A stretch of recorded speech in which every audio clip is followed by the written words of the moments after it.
சென்னையில் கொட்டி தீர்த்த கனமழைக்கு பல இடங்கள் வெள்ளத்தில் மிதந்தன. பெரும்பாலான இடங்களில் வெள்ள நீர் இன்னும் வடியாமல் உள்ளது. இந்நிலையில் சென்னை மற்றும் அதன் புறநகர் பகுதிகளில் இன்று அதிகாலை முதல் பரவலாக மழை பெய்து வருகிறது. மழை நிலவரம் குறித்து எமது செய்தியாளர் தங்கமணி தரும் நேரடி தகவல்களை இப்போது பார்க்கலாம். தங்கமணி, எந்தெந்த இடங்கள்ல இப்போ மழை பெய்து வருது?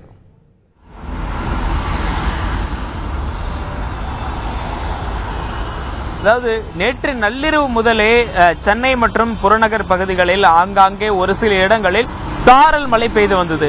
இந்த நிலையில் இன்று அதிகாலை ஒரு சில இடங்களில் கனமழை பெய்தது. குறிப்பாக பல்லாவரம், குரோம்பேட்டை, தரமணி, பெருங்குடி, சேப்பாக்கம், திருவல்லிக்கேணி போன்ற இடங்களெல்லாம், கிண்டி போன்ற இடங்களெல்லாம் கனமழை பெய்தது.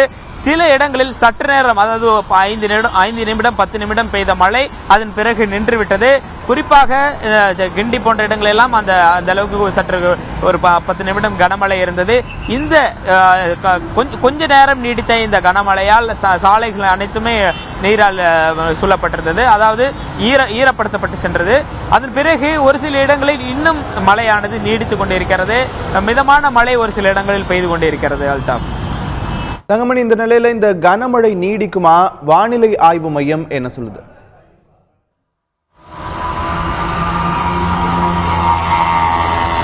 சென்னை வானிலை ஆய்வு மையத்தை பொறுத்தவரையில், அதாவது அடுத்த 24 மணி நேரத்தில் தென்மேற்கு வங்கக்கடலில் நிலை கொண்டுள்ள காற்றழுத்த தாழ்வு நிலை காரணமாக கடலோர மாவட்டங்களில் கனமழை, ஒரு சில இடங்களில் கனமழையும் ஒரு சில இடங்களில் மிதமான மழையும் பெய்யக்கூடும் என்று அறிவித்திருந்தது.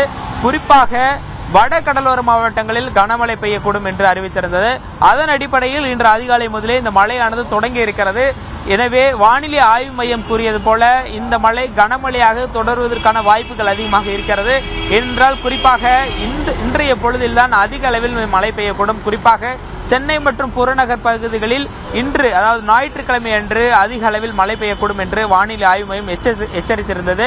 அதன் அடிப்படையில் இன்று மழை பெய்யக்கூடும், ஒருவேளை கனமழையாக கூட இருக்கலாம் என்று எதிர்பார்க்கலாம். எனவே சென்னை வாசிகள் இன்று சற்று தயார் நிலையில் இருப்பது நல்லது. குறிப்பாக புறநகர் பகுதிகளிலும் மழை பெய்வதற்கான வாய்ப்புகள் அதிகமாக இருக்கிறது. எனவே அந்த பகுதியில் இருக்கின்ற மக்களும் இந்த மழைக்கு சற்று முன்னதாகவே அவர்கள் தங்களை தயார்படுத்திக் கொள்வது நல்லது. அல்டா.